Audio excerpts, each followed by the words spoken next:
Hey everyone, in today's quick tutorial I will show you exactly how to enable or disable dark mode in the Opera browser. Whether you prefer a light or dark look, it just takes a few clicks. So let's jump right in. First, go ahead and open your Opera browser. Once it's up, look to the top left corner and click on the Opera logo.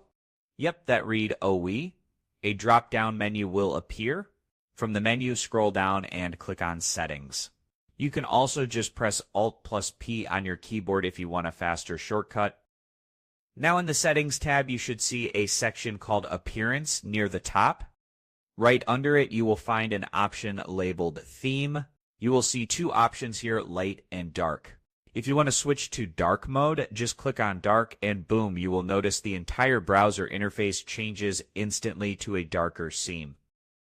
Not a fan of dark mode, no problem, just select light to switch back, and everything goes back to the original light theme.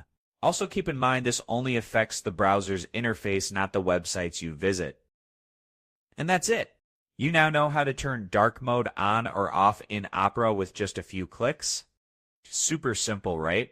If you found this video helpful, give it a thumbs up and don't forget to subscribe for more quick tutorials like this one. Thanks for watching, and I will see you in the next video.